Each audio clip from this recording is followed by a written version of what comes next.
Hi there. Thank you for joining us for another show of the Cytonn Weekly. I'm your host, Teresia Kingara. This week, we get to focus on the mixed-use development Nairobi Metropolitan report, and with us on the show to help us understand is Justa Kendi, research analyst at Cytonn. Justa, karibu. Asante. And maybe just to start us off, you could tell us what mixed-use developments entail. Mixed-use developments, this refers to real estate developments that contain more than one real estate theme. Such developments contain a mix of either retail, office, residential, and hospitality themes. Currently, we have seen several developments of such in Nairobi area, such as Garden City, Two Rivers, and Lemak in Westlands. And when you were conducting your research, what were some of the key areas that you were focusing, or rather key themes that you were looking into?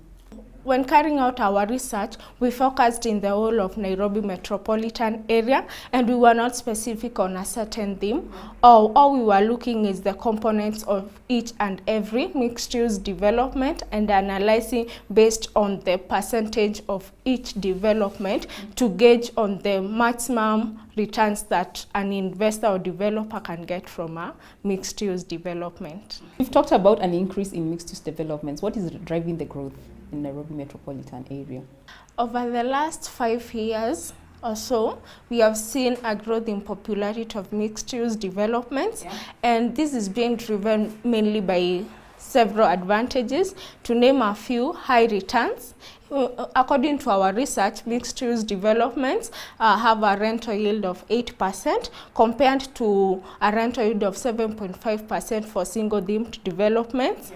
Secondly, MUDs provide operational synergy with different themes in the same development.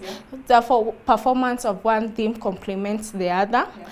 There's also risk diversification, where with different components in a mixed-use development creates several revenue streams, and therefore with several revenue streams, even if one is performing badly, the other one can peak.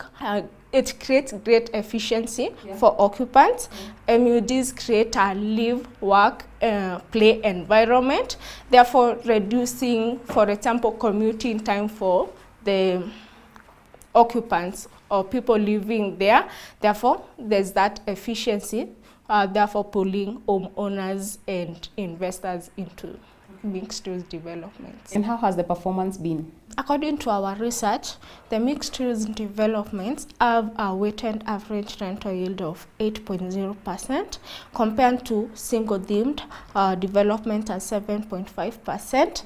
And as we were analyzing on the various nodes, we found that Limuru Road and Karen, they are the best performing nodes, with Limuru Road recording a rental yield of 9.6%, while Karen recording a rental yield of 9.4%, of which we attribute this performance to these nodes hosting high-end population in Nairobi that have a higher purchasing power, and therefore they are willing to pay a premium for the amenities and facilities provided.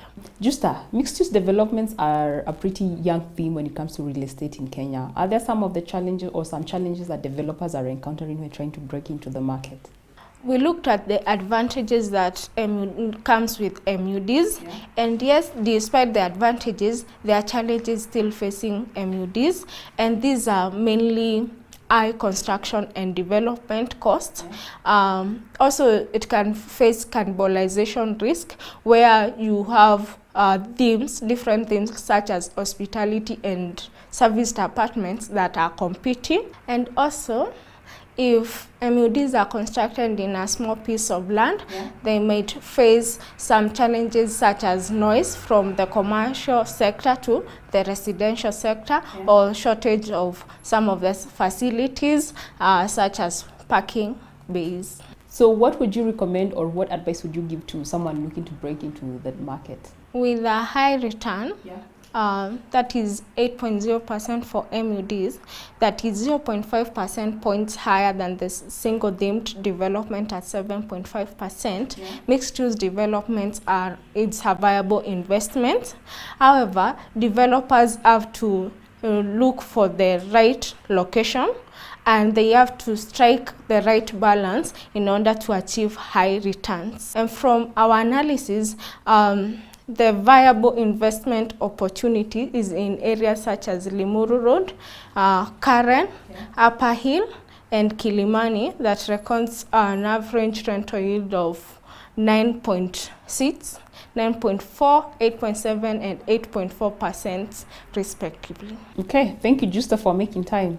Until next time, kwaheri.